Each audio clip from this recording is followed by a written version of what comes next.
Salut et bienvenue à cette toute nouvelle capsule vidéo où l'on continue à s'interroger sur nos émotions. Donc aujourd'hui, on a quand même beaucoup de matière à voir parce qu'on va regarder chacune de nos 8 émotions fondamentales qu'on a vues dernièrement dans une capsule précédente et on va se demander pour chacune d'elles à quoi elle sert. Donc là, première des choses à savoir, parce que là, maintenant, on sait que l'émotion s'éveille dans le cerveau. L'émotion est biologique. Donc, chacune des émotions, lorsqu'elle apparaît, elle a une caractéristique biologique et les émotions, la façon qu'on les ressent, c'est à travers les hormones. Donc, à chaque fois que j'ai une émotion, mon cerveau sécrète des hormones pour faire réagir le corps. Donc, en ce qui concerne la colère fait affluer le sang dans les bras et fait aussi, sécrète énormément d'hormones, dont l'adrénaline, pour nous préparer à une action vigoureuse. Donc, je ne sais pas si tu as remarqué, mais ça aussi, ça va pouvoir t'aider à tranquillement ressentir tes émotions. C'est-à-dire que quand je suis en colère, j'ai comme les bras, les muscles des bras qui se contractent. On est prêt à frapper, on est prêt à se défendre.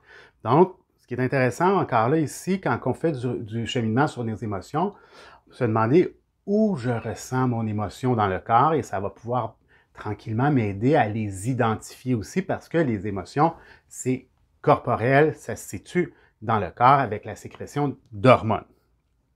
Donc ça, moi, bon, rapidement, je le marque un petit peu, là, je t'en parle un peu de ce que ça fait dans le corps pour pouvoir commencer à ressentir aussi physiquement l'émotion. Puis aussi pour prendre conscience que les émotions, c'est biologique, donc c'est pas quelque chose d'éthéré, c'est quelque chose de réel. Mais par la suite, ce qui m'intéresse davantage, c'est de se dire, OK, donc dans la savane africaine, les gens qui avaient de la colère dans leur corps ont survécu et les individus qui n'avaient pas de colère n'ont pas survécu. Pourquoi? Comment qu'on peut imaginer? Je te laisse quelques secondes, ou bien si tu as le goût de jouer avec moi, tu peux me mettre sur pause puis réfléchir. Qu'est-ce qui fait en ça qu'au début de l'humanité, avant que notre cortex soit développé, l'émotion de colère a pu permettre là, à mes ancêtres de survivre. Bon, l'exemple que je donne tout le temps, moi, cet exemple, tu es en train de manger, de gruger après un os, tu as le beau-frère qui arrive, qui a faim, il veut te le prendre. Si tu n'as pas de colère, le beau-frère part avec ta nourriture, puis toi, à un moment donné, tu meurs de faim. Si tu as de la colère en toi, tu manges, le beau-frère arrive pour te l'enlever, pouf! Hey, tu lui donnes un coup d'os dans le front, il s'en va, tu continues à manger. Donc, vois-tu, la colère me permet de défendre ce que je possède. Donc, la colère me sert à défendre ce que je possède, à conserver mes acquis. Donc, c'est pour ça que, bon, la colère, c'est sûr, on pourrait je le répète, toutes nos émotions, on pourrait dire qu'elles permettent la survie de l'espèce et de l'individu. Mais là, actuellement, dans notre vie quotidienne, dans notre société postmoderne, la colère, qui a été sélectionnée il y a des milliers d'années, je la ressens comme il y a si longtemps, je la ressens de la même façon. Mais évidemment, dans nos sociétés, on ne peut pas prendre notre pilon de poulet puis frapper notre beau-frère. Je ne vous le conseille pas. Donc, à ce moment-ci, par contre, elle me dit la même chose, mais j'aurai à me comporter là, différemment.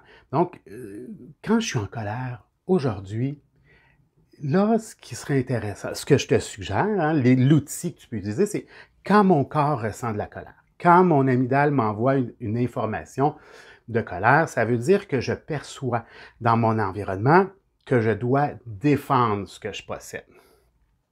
Et là, il y a toujours, moi, deux façons de voir ça. Il y a défendre ce que je possède physiquement. Ça se fait plus, là, mais si on m'enlevait mon manger, je serais en maudit parce que je veux le garder. Mais aujourd'hui, c'est soit réel, défendre quelque chose de réel, ou de symbolique. Et c'est ça qui va être très utile dans la gestion de tes émotions, c'est-à-dire, OK, qu'est-ce que je perçois qu'on est en train de m'enlever? Bien souvent, la plupart du temps, là, c'est pas du manger, c'est pas quelque chose de physique qu'on m'enlève, mais c'est bien quelque chose de symbolique.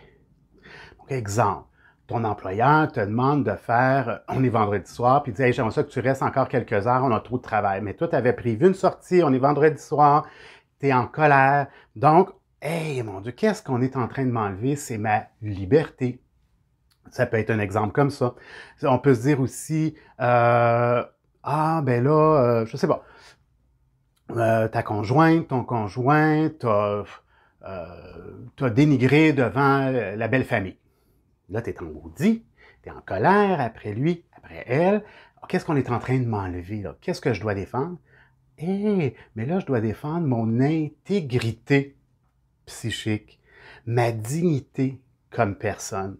Ça, c'est intéressant. Vois-tu, là, on va faire des liens avec nos besoins, surtout le besoin de sécurité, en lien avec les émotions. Donc, quand je suis en colère, bien souvent, ça se peut qu'on m'enlève un peu d'estime de moi, un peu d'intégrité, de dignité. Donc là, la colère me dit, hey, là, tu as quelque chose à défendre. Vois-tu, comme à la colère et une information importante. OK, donc, on poursuit avec la peur.